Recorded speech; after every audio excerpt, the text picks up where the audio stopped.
ikan masuk itu dilakukan pengecekan kualitas.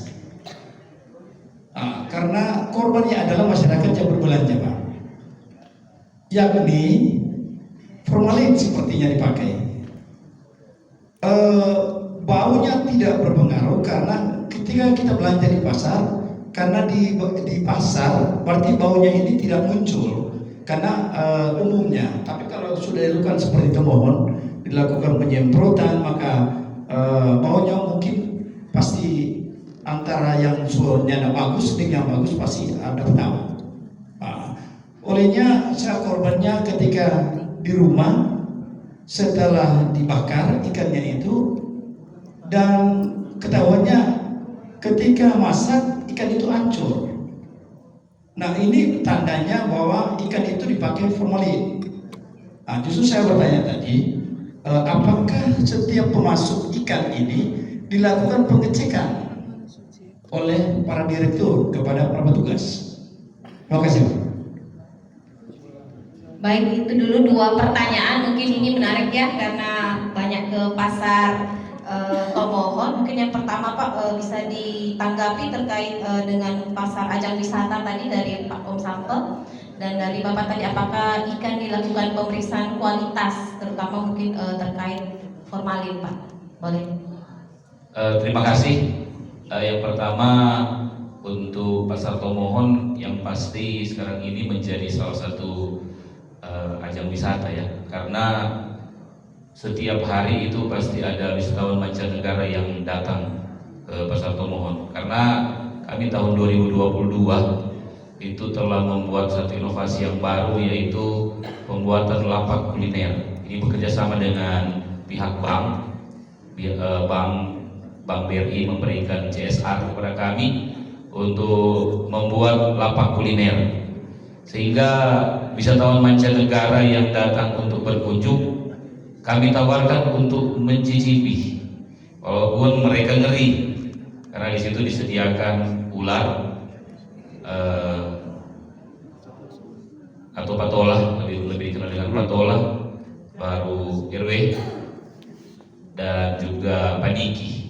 Tapi yang banyak diminati itu ular, karena ular di Tomohon besar-besar.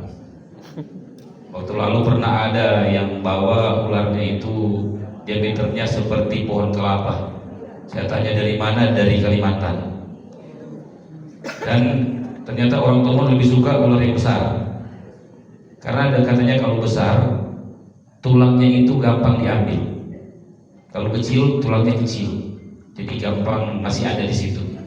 Jadi pasar Tomohon dipastikan salah satu ikon wisata yang menunjang dinas pariwisata yang ada di Kota Tomohon, karena setiap hari pasti ada kunjungan wisatawan mancanegara, termasuk juga wisatawan domestik atau lokal yang dari Jawa itu banyak datang berkunjung.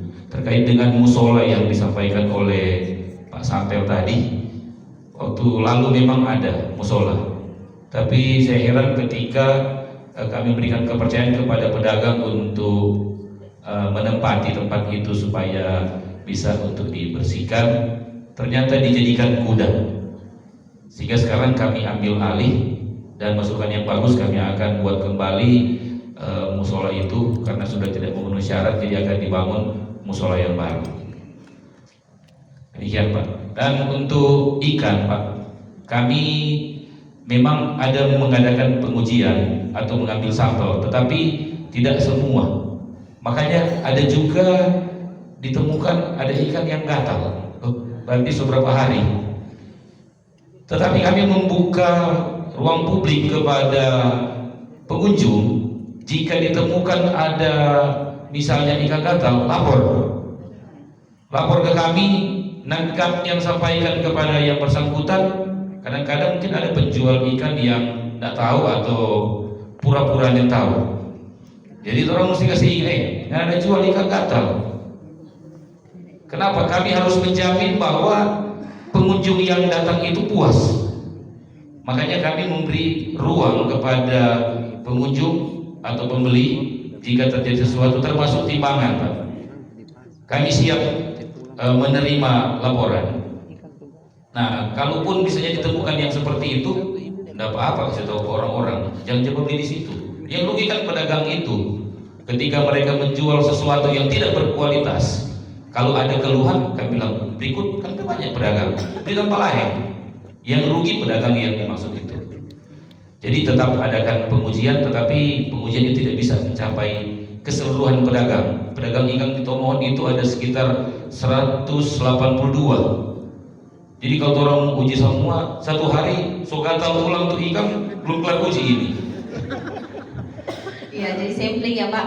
Ya, dan memang kondisi iklim yang ada di pasar Tomohon ini sangat menarik, sehingga ikan yang ada di pasar, walaupun Tomohon ada laut, tapi ikan laut yang ada di pasar dipastikan segar sampai sore. Demikian, terima kasih. Iya, demikian mungkin yang disampaikan oleh Pak Direktur Pasar. Mungkin sedikit tambahan Pak untuk terkait sampel di pasar, karena sudah ada kader keamanan pangan ya Pak di pasar Karobasan dan juga pasar Besahati.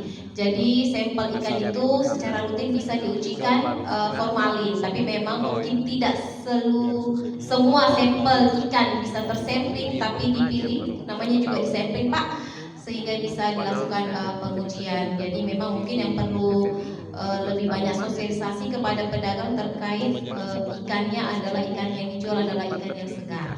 Mungkin begitu kan Pak. Oke, demikian. Apakah masih ada yang mau bertanya?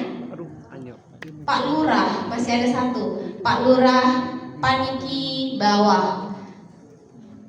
Boleh mungkin mic-nya. Ya, ini pertanyaan yang terakhir ya Bapak Ibu, supaya kita bisa istirahat tepat waktu. Ya, silakan Pak Lurah.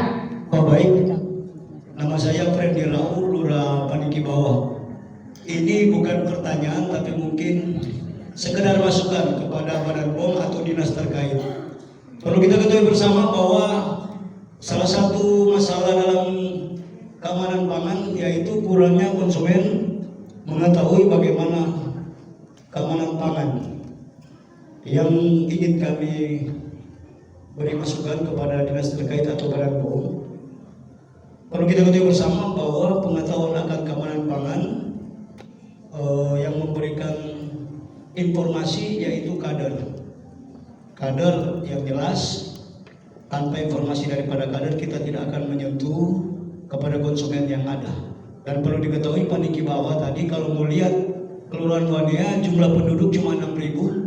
Kalau Paniki Bawah jumlah pemilih saja sudah 10.400. Apalagi jumlah penduduk, berarti berapa kali lipat dari Wanea. Masukkan saja kalau boleh, itu kader punya honor kasihan. Tolong diperhatikan karena mungkin terlalu kecil, karena orang kumpul juga komunitas. Orang kumpul komunitas, orang butuh doi ojek apa semua, toh? Terus ada aqua. 170 itu mungkin perlu ditinjau kembali. Terima kasih, ini cuma masukan.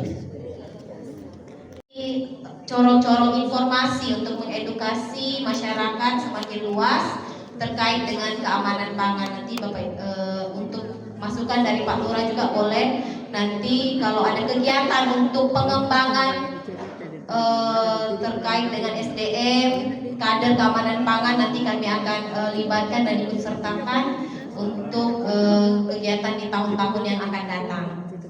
Mungkin demikian, atau ada tambahan Pak dari Bapak Kepala Balai? Oke, siap. Mungkin demikian sesi sharing session kita di siang hari ini. Tapi sebelumnya saya juga mau menyampaikan untuk Bapak Ibu kader sekolah, ya, sekaligus memotivasi Bapak Ibu kader sekolah untuk terus memberlanjutkan kegiatan yang sudah kami intervensi, kami sudah inisiasi di tahun 2024 ini di sekolah Bapak Ibu. Kami sangat berharap kegiatan ini bisa terus berlanjut di tahun 2024. Dan juga sama seperti tadi ada lomba desa pangan aman, lomba pasar pangan aman. Kami juga di Badan POM itu ada lomba untuk sekolah dengan pangan jajanan anak sekolah yang aman. Nah Bapak Ibu, kami sampai sekarang masih belum bisa mendampingi, belum ada yang kami dampingi dan bisa memenangkan untuk lomba Beja Saman ini. Kami sangat berharap Bapak Ibu dari sekolah kegiatan hari ini juga bisa menjadi motivasi kita semua supaya kita bisa bersama-sama mengikuti lomba yang ada di Badan POM, dan mudah-mudahan tahun 2025 kita bisa memboyong semua lomba desa pangan aman, lomba pasar, dan juga lomba sekolah ke Sulawesi Utara. Demikian yang bisa saya sampaikan. Sekali lagi kami ucapkan terima kasih kepada Ibu Lurah, kepada Bapak Kepala Desa Utaurano, dan juga Bapak Dirut PD Pasar Tomohon untuk kesempatannya bisa bersama-sama kita berdiskusi, membagikan beberapa informasi, beberapa implementasi dari program keamanan pangan yang sudah berhasil dilaksanakan di desa dan pasar Tomohon. Demikian, selanjutnya saya kembalikan kepada MC. Baik, Bapak Ibu, bolehkah kita berikan aplaus meriah untuk Ibu Cika bersama rekan-rekan yang sudah ada, dan Bapak Ibu. Kali dari Pasar Beriman ada yang mendampingi, dan dari Desa Utaurano ada. Silakan untuk sesi foto boleh merapat di depan. Silakan lanjutkan. Lihat Pak Kepala Balai menyerahkan atau sesi foto dulu. Baik. Dari Desa Utaurano ada yang mendampingi.